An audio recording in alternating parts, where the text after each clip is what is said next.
Buenas tardes, ya estamos en De Palabra en Palabra en este jueves, delicioso jueves. Hoy vamos a hablar de una poeta importante, una poeta que realmente poco se ha leído, pero sin duda es de las poetas claves de la poesía norteamericana del siglo XX. Se trata de Hilda Doolittle, una poeta norteamericana que nació en 1886 en Bethlehem, Pensilvania, en Estados Unidos. Ella nació el 10 de septiembre de 1886 y con una vida larga murió en Zúrich, Suiza, en 1961, el 27 de septiembre. Fue poeta y escritora y cronista, digamos. Y bueno, se le reconoce principalmente por la asociación que ella tuvo con las figuras literarias claves del avant-garde, especialmente con los poetas que se autonombraron imagistas, entre los que estaba Ezra Pound, ¿no? Por ejemplo, William Carlos Williams, ¿no? Y pese a que sus obras fueron relacionadas con ese movimiento, había algo que tocaba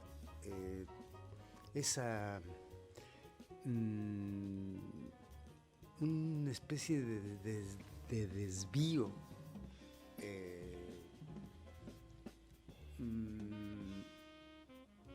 se salía de esa forma de los imagistas por un interés un poco más feminista, digamos, ¿no? El movimiento avant-garde, bueno, sabemos muy bien que el movimiento fue un movimiento artístico de vanguardia que se dice que dio comienzo en Italia a principios del siglo XX y que intentaba romper con todos los valores estéticos pasados, como reivindicando el presente y algo hacia el futuro, un poco tratando el tema de la velocidad, la violencia, las máquinas, el nuevo mundo del siglo XX, ¿no? Incluyendo esos elementos en las obras de arte. Bueno, comencemos con un poema de H.D. Ella siempre se nombraba H.D., que así la bautizó Ezra Pound.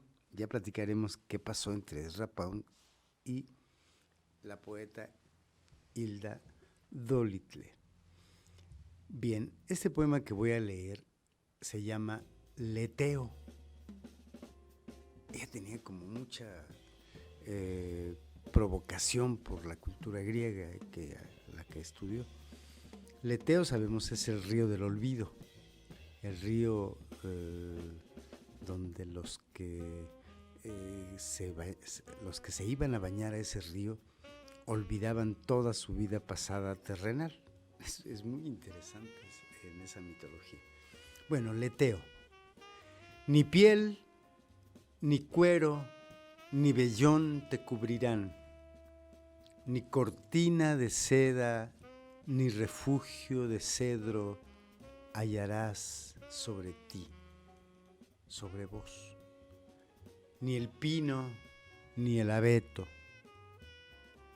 ni la vista de la aliaga o del espino o del tejo del río, ni la fragancia del arbusto en flor, ni la queja del tordo para despertarte, ni la del zorzal, ni la del pardillo, ni la palabra ni el contacto, ni la visión del amante anhelarás en la noche, sino esto, el rodar de la marea entera que te cubra sin preguntas, sin besos. Ahí está ese poema de HD. Le vamos a decir HD, que así se conoce, además así firma sus libros. Firmó muchos de sus libros. Esto viene desde que, bueno, vamos a comenzar por el principio, su historia en la juventud. Ya dijimos que nació en Bethlehem, Pensilvania. Fíjense que su padre era un astrónomo muy reconocido, profesor de astronomía en la Universidad de Licht, y su madre, que era Helen Wolf, era muy aficionada a la música y le gustaba mucho la música.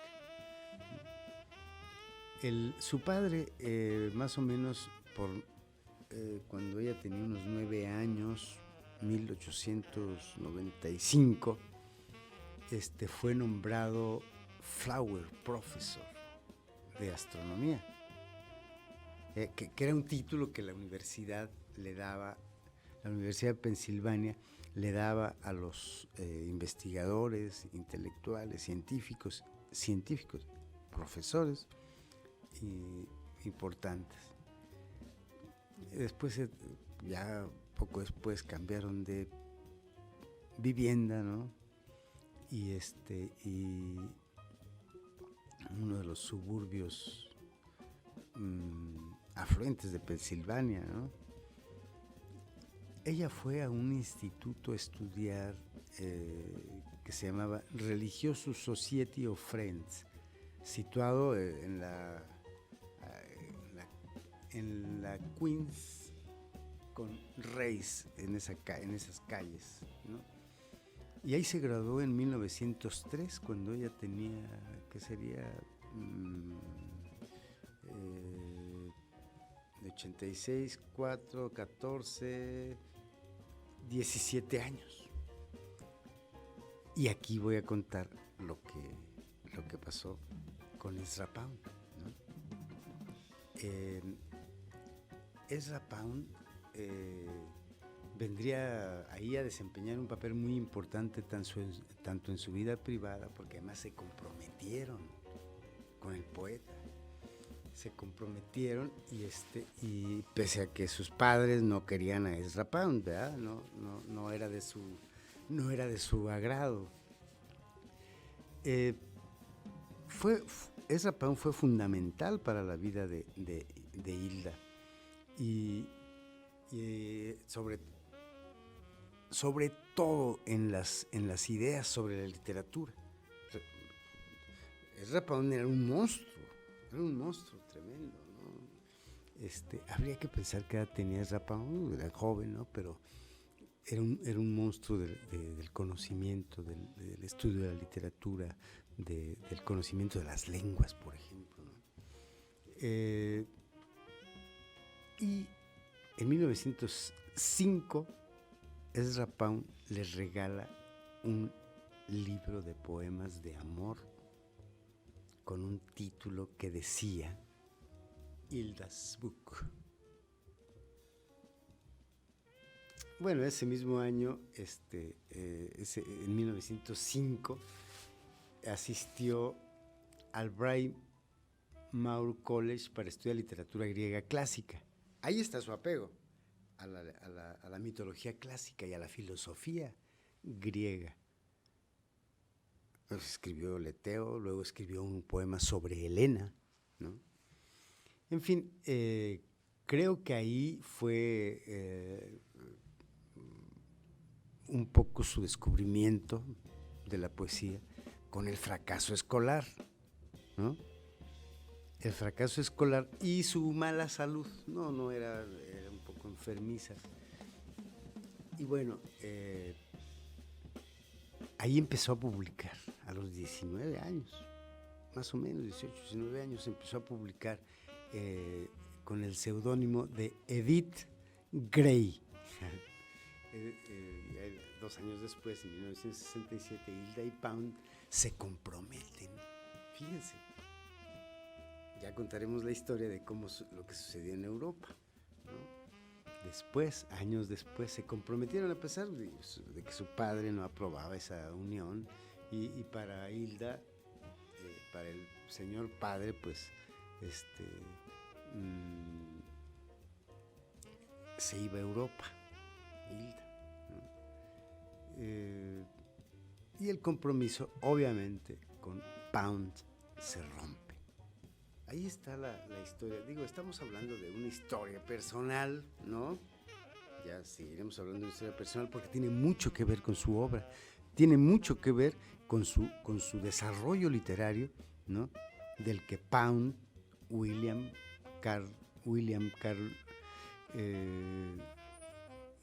Carlos Williams, y hay otra poeta que fue muy amiga suya, Marianne Moore, que a mí me gustaría mucho hacer un programa sobre Marianne Moore. Entonces, bueno, se rompe ese compromiso ahí entre Ezra Pound. Y vamos a leer un poema que se llama Evadne, que es otro personaje griego mitológico. Primero probé bajo los labios de Apolo amor y dulzura del amor. Yo, Evadne, mi cabello está hecho de violetas frescas o jacintos que el viento peina hacia atrás sobre las rocas de los bajíos. Yo, Evadne, fui hecha por el dios de la luz. Su pelo fue fresco en mi boca, como la flor del azafrán. Sobre mi mejilla, frío como el mastuerzo plateado sobre la ribera de Eros, entre la barbilla y mi garganta. Su boca deslizándose una y otra vez. Aún entre mi brazo y mi hombro siento la brocha de su cabello y mis manos conservan el oro que tomaron mientras vagan una y otra vez esa gran mano llena de flores amarillas. ¿Qué cosa ese poema de Evadne, ¿no? Hay una imagen en el poema de Leteo que me interesa, que me gusta, donde habla de ni piel, ni cuero, ni vellón te cubrirán, ni cortina de seda, ni refugio de cedro hallarás sobre vos, ni el pino, ni el abeto, ni la vista de la aliaga. La aliaga es un arbusto espinoso, o del espino, o del tejo del río. Es decir, hay espinas en fin, imágenes que me sorprenden y que me gustan de la poesía de H.D. Vamos a un corte, tomamos café gracias a Luna Mía, que me invita a mi cafecito cada jueves, que ya está en Avenida Lázaro Cárdenas 2480, esquina con Batalla de la Angostura, en la Chapultepec Sur. Ahorita les digo qué eventos va a haber este fin de semana. Regresamos.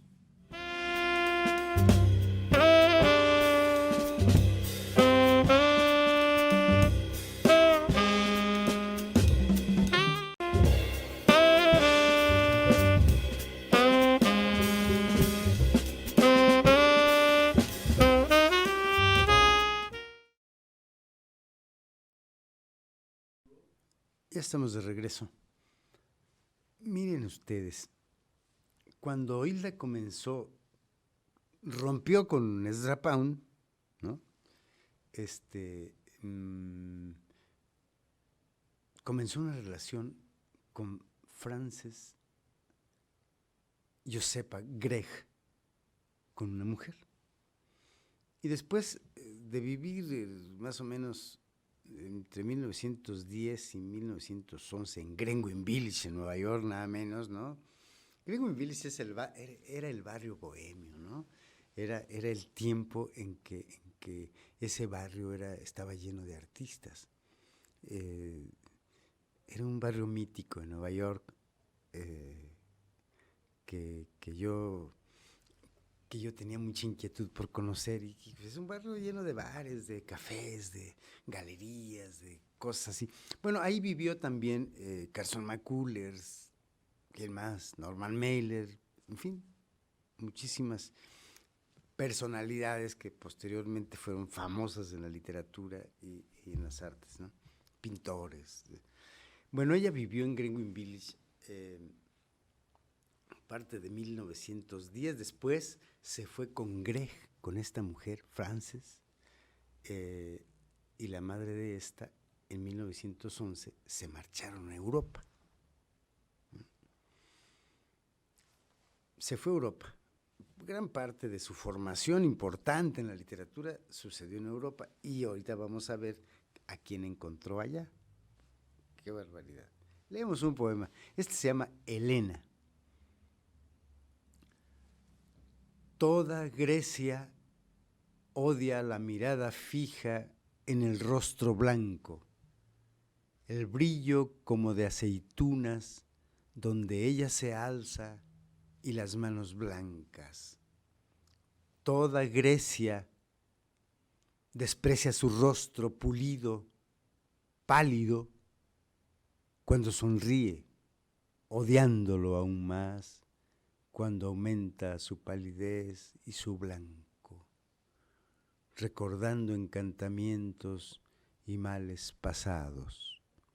Grecia mira, impasible, a la hija de Dios, nacida del amor, la bella de pies fríos y rodillas delgadas, que podría amar ciertamente a la criada, solo si estuviera acostada, ceniza blanca, entre cipreses fúnebres. Ese es su poema Helena. Su visión de la poesía, su construcción de imágenes, está muy centrada en esas palabras tremendas como toda Grecia desprecia, ¿no? Esos verbos tremendos que después se atenúan, ¿no? En esta imagen, por ejemplo, odiándolo aún más cuando aumenta su palidez y su blanco, ¿no? Ceniza blanca entre cipreses fúnebres. Es decir, de pronto hay un verbo que parecería llegado de los lugares comunes, ¿no? Es decir, odiar, despreciar,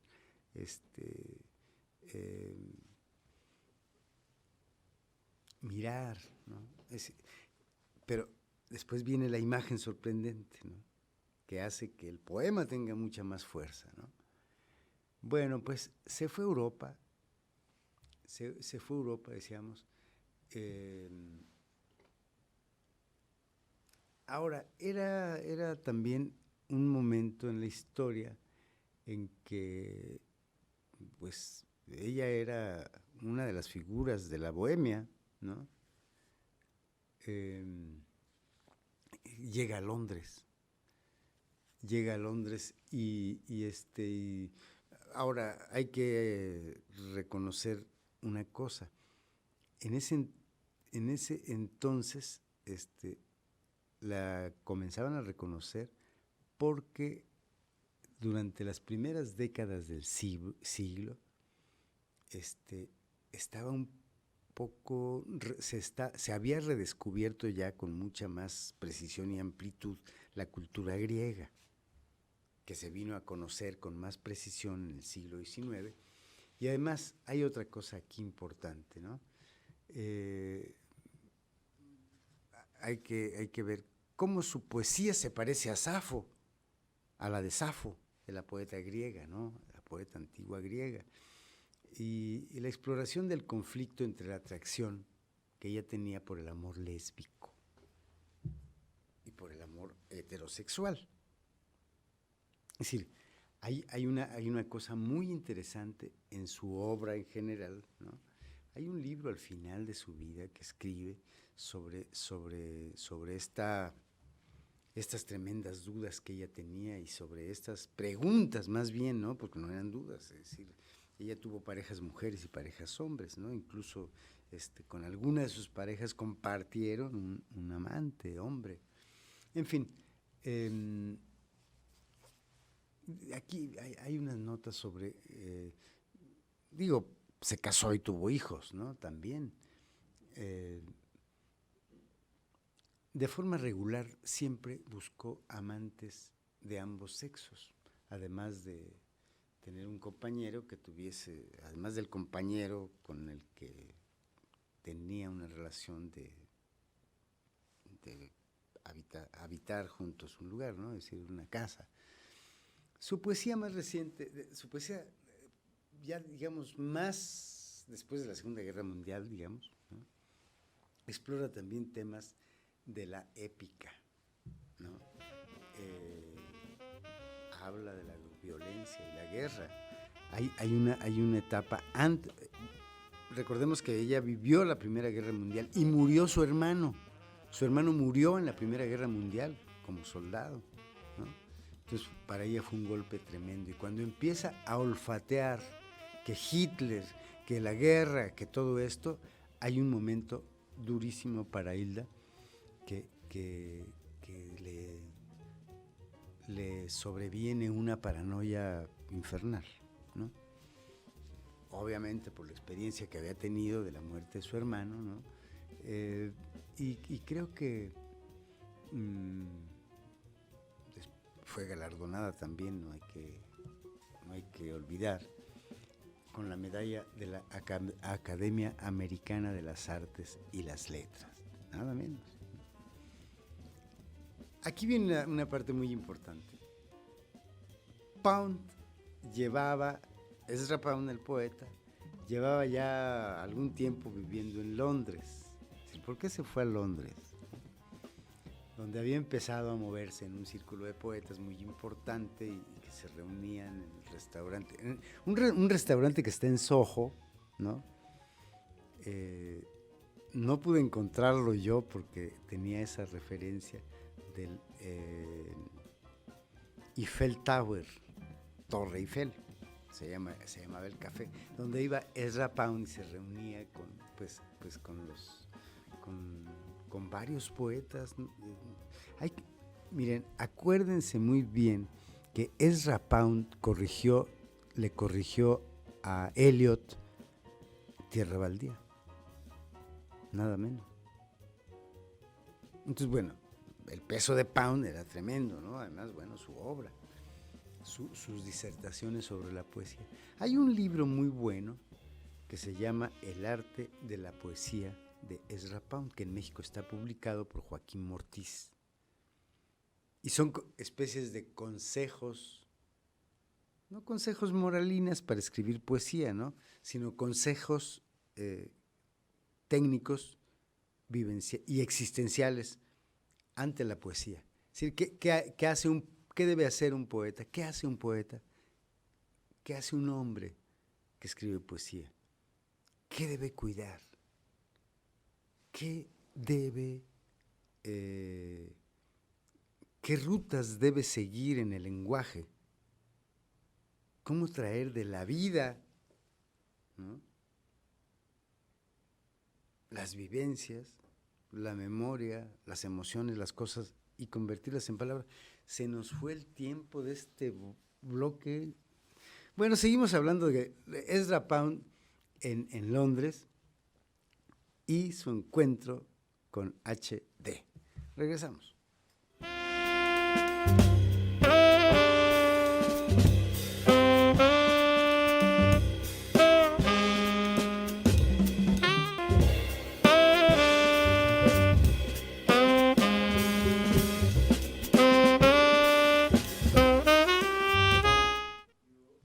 Comenzamos con la lectura del poema Rosa de Mar. Después seguimos ya su estancia en Londres. Rosa, áspera rosa, dañada, y con pocos pétalos, magra flor delgada, escasa de hojas, más hermosa que una rosa húmeda, sola sobre un tallo, estás atrapada a la deriva, atrofiada, con hojas pequeñas, estás arrojada en la arena, estás alzada en la fresca arena que lleva el viento.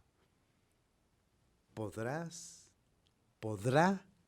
la aromática rosa verter tal punzante fragancia endurecida en una hoja?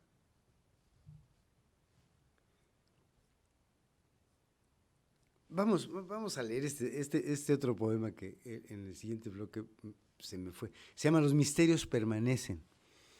Vamos a leer otro poema de Hilda Doolittle, HD. Los misterios permanecen. Mantengo el mismo cielo de la siembra y del sol y la lluvia. Deméter en la hierba. Yo multiplico, renuevo y bendigo.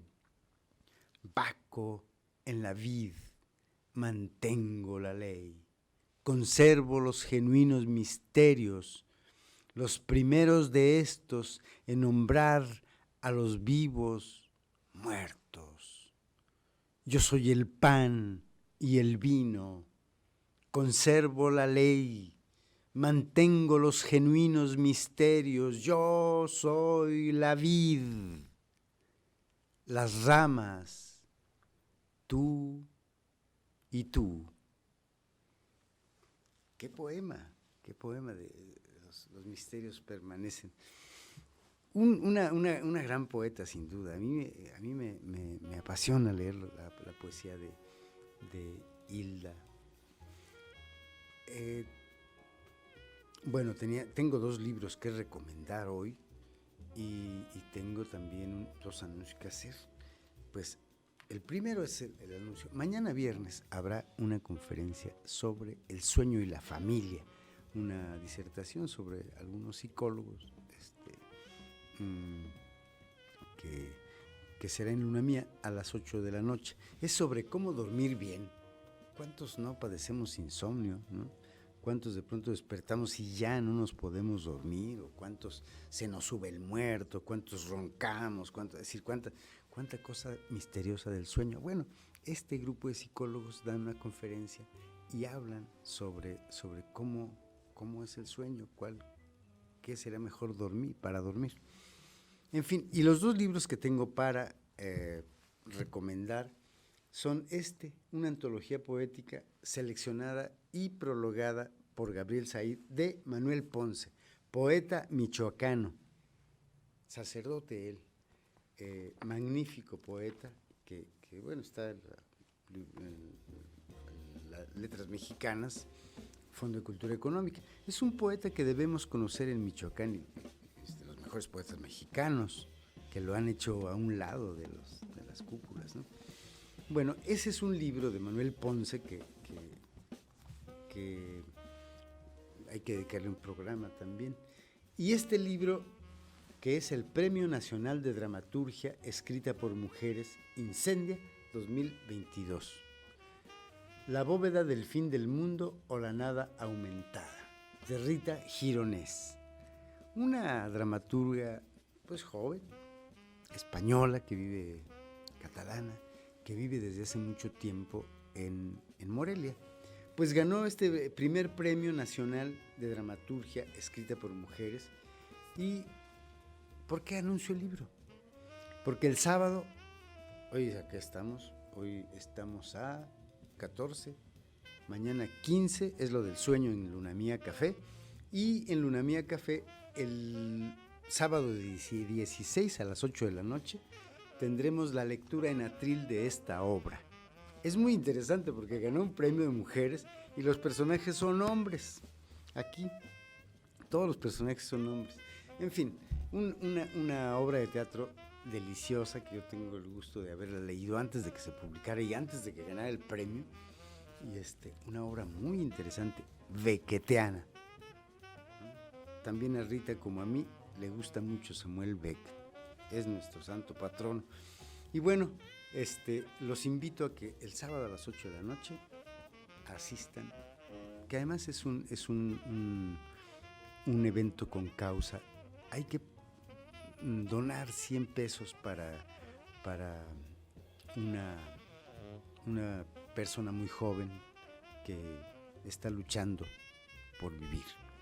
Ahí los esperamos el sábado 16 a las 8 de la noche en Lunamía Café, que está en Avenida Lázaro Cárdenas, 2480, esquina con Batalla de la Angostura, en la Chapultepec Sur.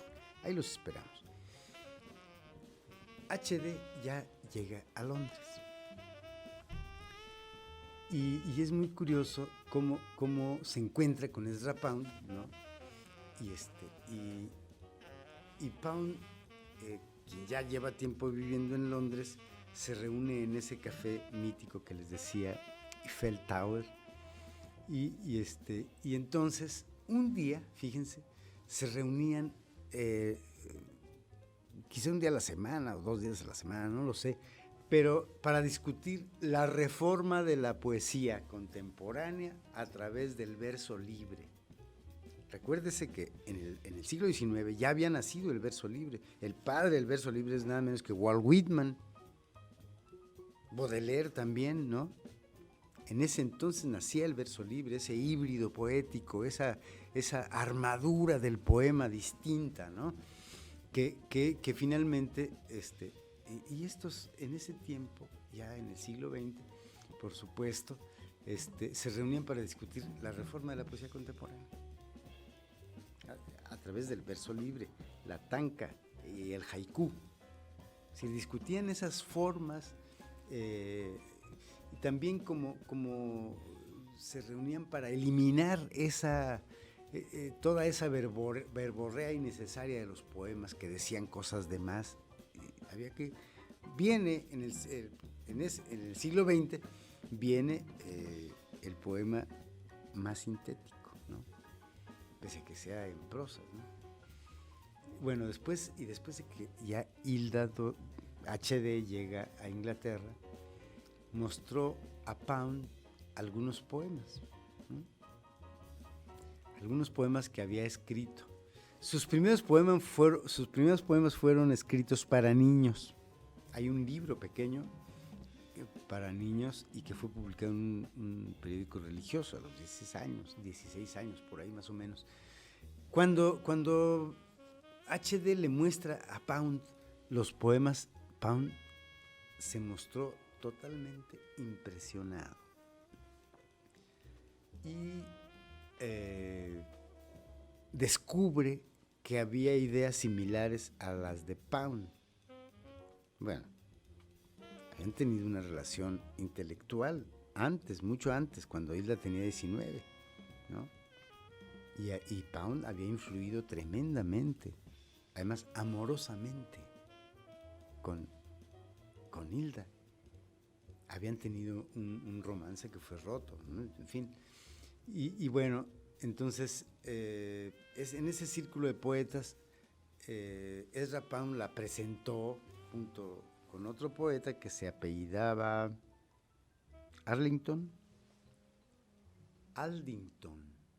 Richard Aldington, que después sería su marido de Hilda, ¿no? Y bueno, ya hay una anécdota que una reunión con HD, con Hilda, en la sala del Museo Británico, Pound firmó una poesía, un poema de esta con el nombre de HD Imagista, creando el nombre para el artista y que después ahí firmaría los libros, ¿no? En fin, también la ponen como la lideresa de los imagistas, ¿no? Como pese a que los modelos originales de los imagistas estaban sostenidos por la visión de la poesía japonesa que estaba muy en boga en ese tiempo. Digo, eso pasa. Y luego hicieron traducciones. Era un grupo muy trabajador, muy con frecuencia se reunían en ese café y en distintos sitios para discutir eso. Pero yo creo que leemos otro poema, quizá. Puede ser que sí.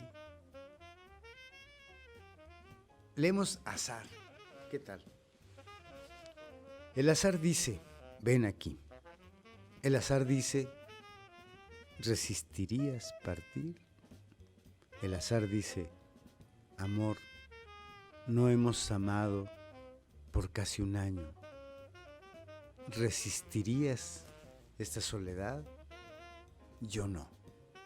Además de ti, le temo al viento, al pájaro, al mar, a la ola, a los lugares bajos, al aire alto.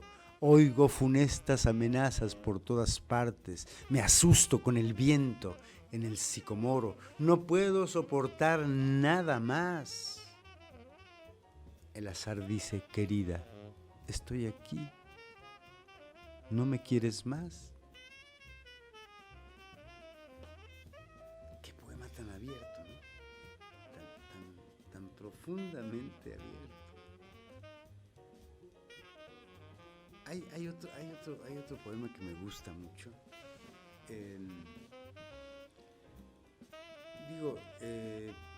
Esa vida que llevó Hilda entre amores de ambos sexos, una vida muy libertaria, muy liberal, ¿no?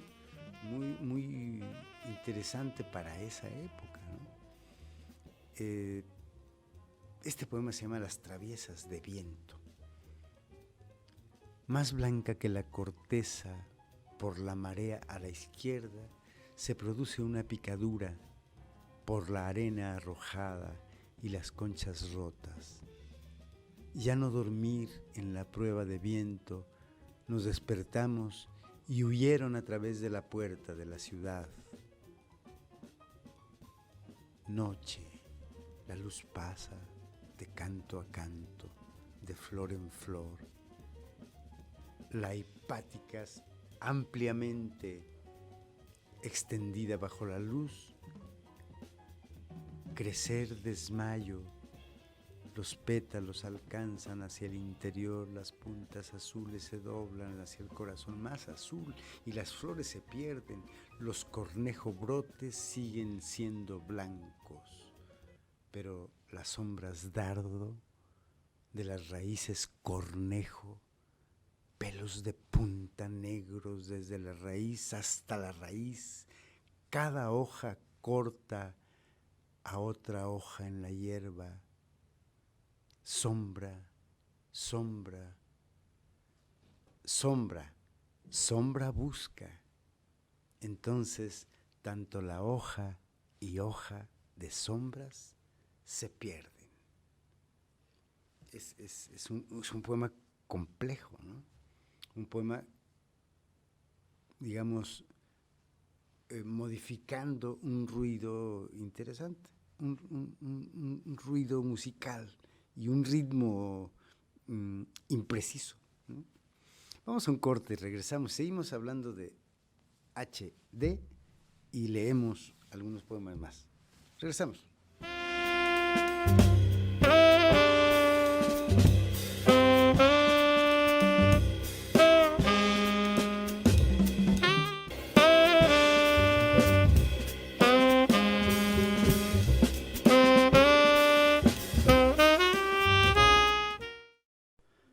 Ya estamos de regreso y hay un poema muy pequeñito que no estará en la pantalla, pero se los quiero leer. Es de una belleza y una complejidad maravillosas.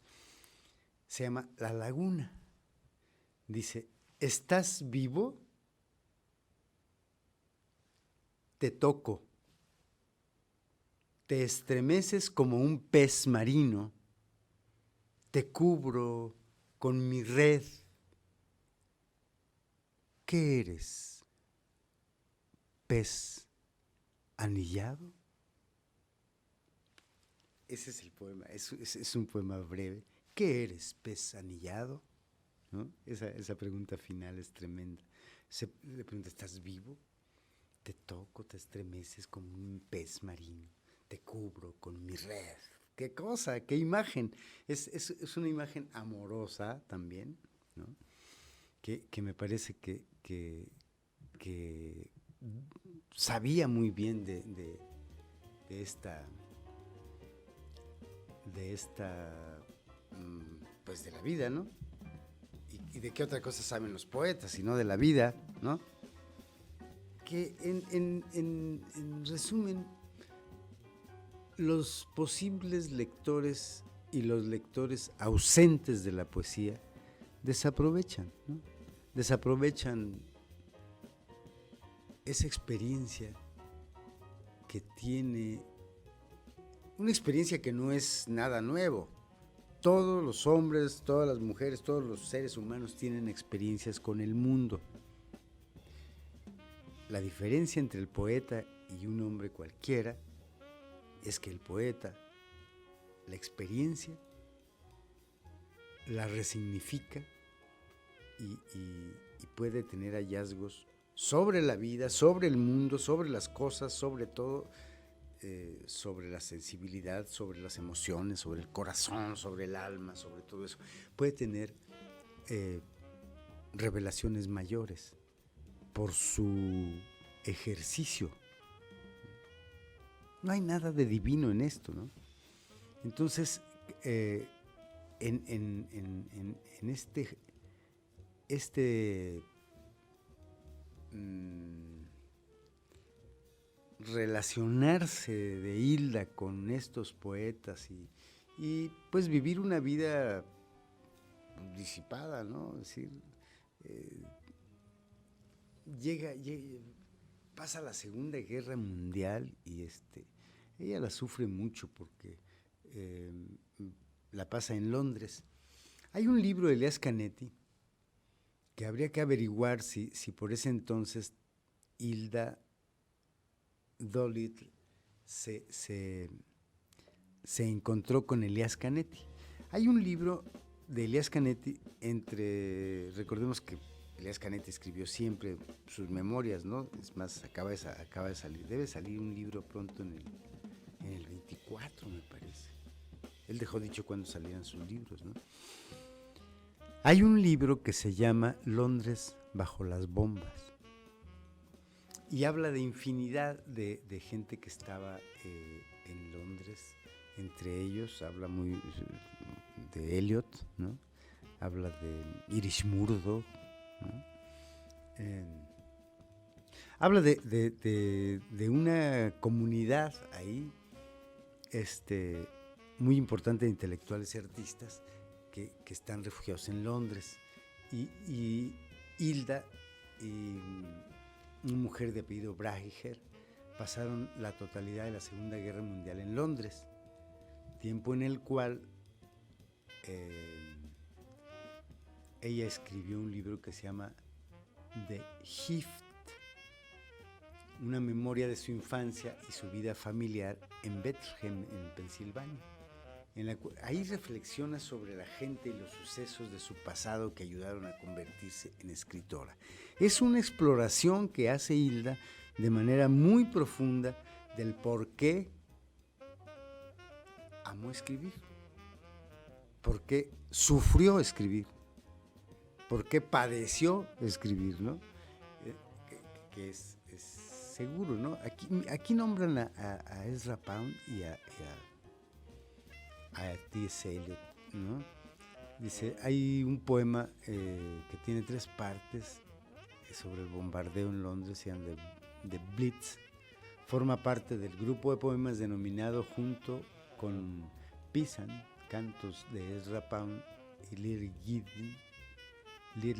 Gidding de T.S. Eliot, como uno de los mayores exponentes de la literatura modernista en respuesta a la guerra, ¿no? Ellos estaban ocupados, es decir, padecieron la Segunda Guerra Mundial, ¿no? Finalmente, ella se va se va a vivir a Zúrich. Se va a vivir a Zúrich, más o menos, busquemos en qué año más o menos. Se va a vivir a Zúrich. Hay una mujer con quien viaja a Egipto, viaja al Oriente, hace un viaje muy importante que quizás deba, bueno, hubo muchas mujeres en su vida, muchos hombres en su vida. Además era una mujer hermosa también. Fue ya en 1960, un año antes de su muerte, que estando en Estados Unidos para recoger la Medalla Americana de las Artes y las Letras, recordemos que ya lo dijimos, ¿no?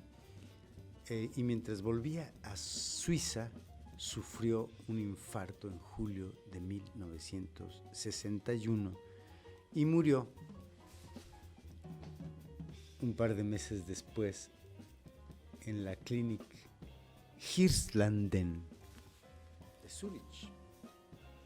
Y bueno, sus cenizas fueron llevadas a su pueblo natal, Bethlehem, Pensilvania, y enterradas en el panteón de la familia en el cementerio de Niski Hill. Bueno, mi pronunciación en inglés ya se los he dicho, no tiene remedio, ¿no? Ni va a tenerlo, ni quiero que lo tenga.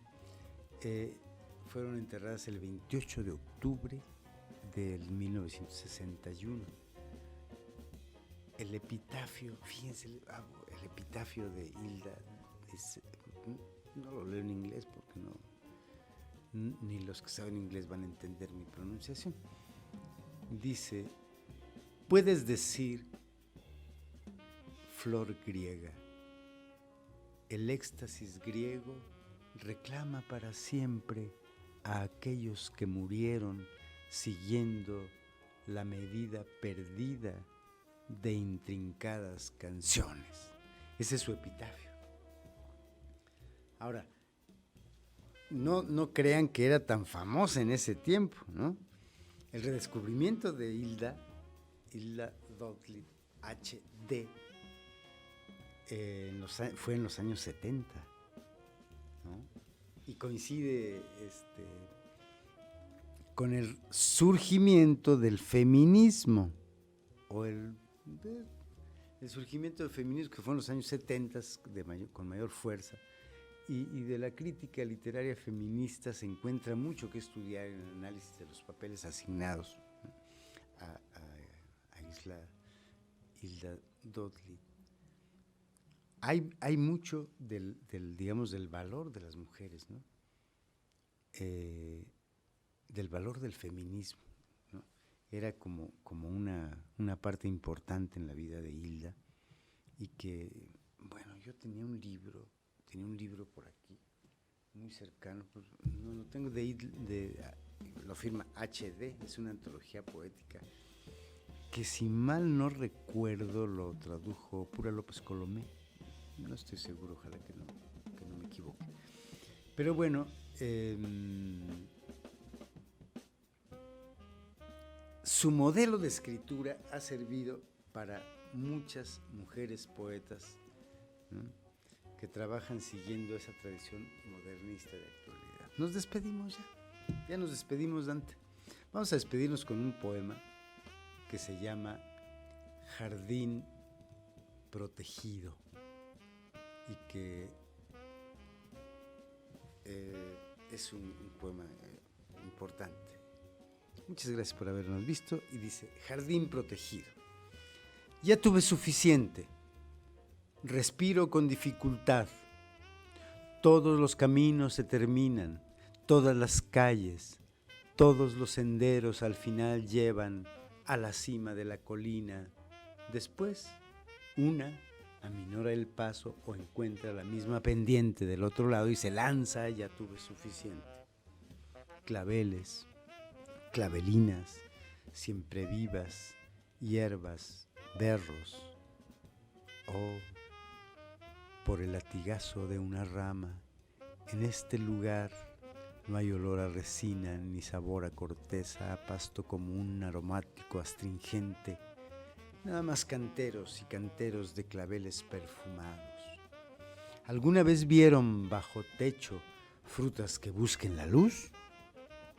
Las peras envueltas en trapos, protegidas del hielo, los melones casi maduros, asfixiados en paja. ¿Y por qué no dejar que las peras se aferren a la rama vacía? Tanta persuasión solamente va a dar una fruta más amarga. Déjenlas aferrarse, madurar por sí mismas, demostrar su valor, marchitas y mordidas por la escarcha para que se caigan al final hermosas con su abrigo rojizo, o al melón. Déjenlo desteñir amarillo bajo la luz infernal aunque sea ácido. Es mejor tener gusto a escarcha exquisita, que a pasto seco y paja de embalar. Por esta belleza sin fuerza, la vida se ahoga. Yo quiero un viento que rompa y disperse estos tallos rosados, que arranque sus cabezas fragantes y las arroje sobre las hojas secas, que esparza las ramitas por los caminos, los gajos rotos, que arrastre las ramas grandes de los pinos que volaron de un bosque lejos, justo encima del huerto de melones, que rompa las peras y los membrillos, que deje los árboles por la mitad destrozados, retorcidos, pero mostrando que la pelea fue valiente. Oh, que borre este jardín para olvidar, para encontrar una belleza nueva en algún lugar atroz, atormentado por el viento. Recuerden, amigos, que si un jardín se borra, y ese es el precio de encontrar la belleza nueva, que el jardín se borre. Yo soy Neftalí Coria. Hasta la próxima.